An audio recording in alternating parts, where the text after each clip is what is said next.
Think back to a time in your life where communication was first needed, whether it may be an emergency, childbirth, or a job.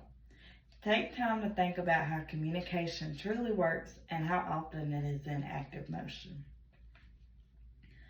Communication is a daily occurrence. It is how we as individuals exchange ideas, express opinions, and confront conflicts and reveal feelings. Over the centuries, communication has developed and changed in outlets such as media, literature works, news sources, and social media as a means to express personal belief, feelings, or morals openly. Communication can present itself in many ways such as facial expressions, hand signals, social cues, or gestures as well. Communication is not solely vocal, as some individuals do not always possess the ability to be vocal. Communication can be different for every individual, as how we learn how to communicate is universally different, as cultural, religious, and environmental backgrounds play a tremendous role in shaping how communication is learned and returned. Communication is integrated into our lives, and it is something that individuals are taught from birth, as talking is a way of learning how to speak.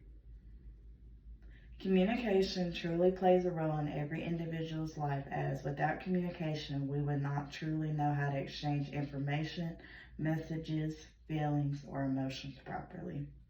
A world without communication would be chaotic, as problems would never be addressed, feelings would never be understood, and opinions would fall on deaf ears. Communication can be broken down into 5 subcategories such as intrapersonal, interpersonal, group, mass, and public communication. These subgroups represent in ways communication can be exchanged on a daily basis, including conversations with ourselves, peers, friends, and colleagues. They do differ, as they cannot all be applied to the same situation as others may be used in.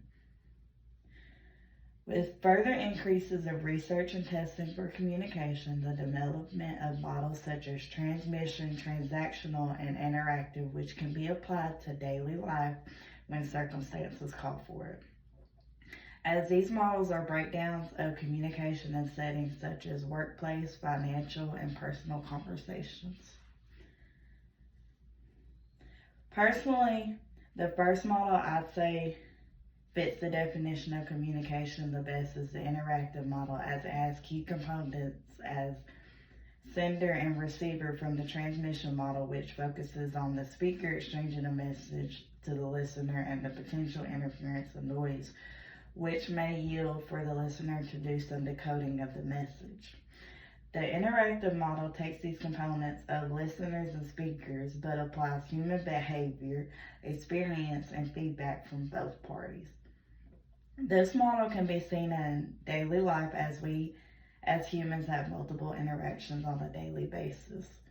This model highlights more on the emotional aspect of communication over following a pattern, as it takes outside factors as variables. The interactive model is the best representation of communication on a daily basis, as it considers feedback, emotions, and feelings of both parties.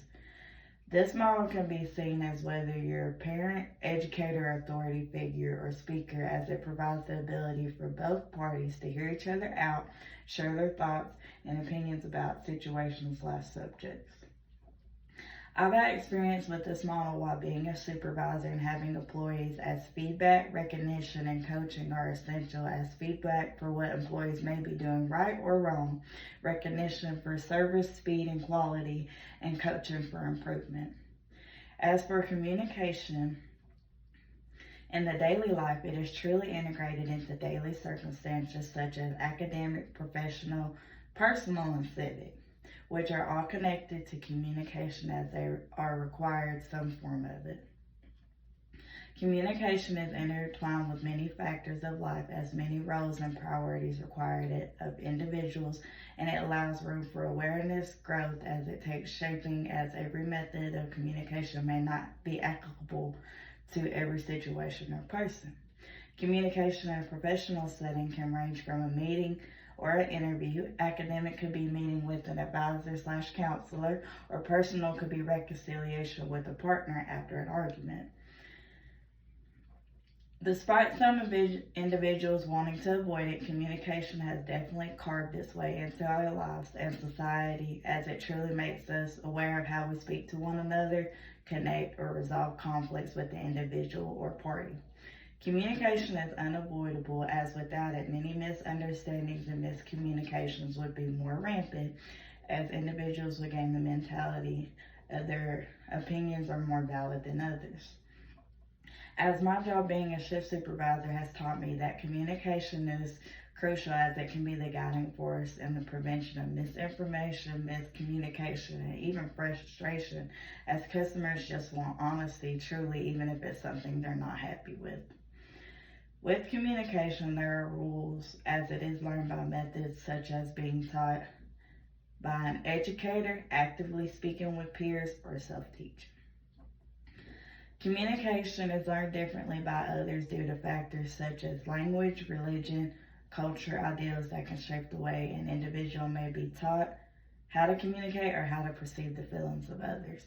Communication is taught differently for every individual, as some words and symbols may hold more depth or a different meaning than what the other group may interpret it as. Communication can be difficult for others to learn in the aspect of native speakers having to convert another language into their own. I have experienced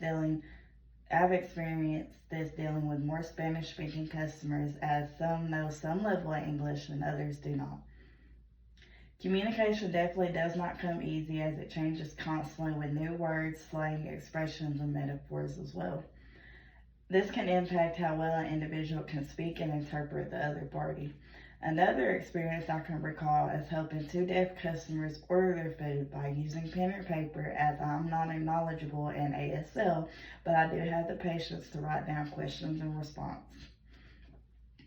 Along with my experiences with Spanish-speaking customers and deaf customers has reflected the fact that communication differs between each party, as not every individual may be able to communicate in the same way, and showing some grace and patience goes a long way, as I never turn away a customer solely based on not understanding them, as everyone deserves a chance to communicate, no matter how difficult it may be.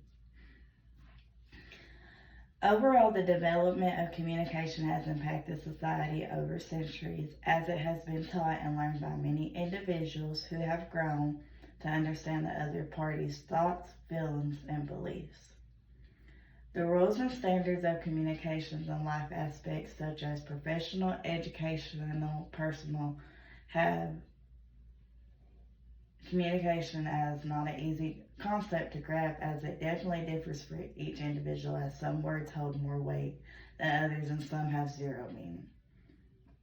The knowledge of communication varies for each individual, but that journey is in itself is what matters most, as it helps to shape how a person may perceive, receive, and respond to any communication from another person.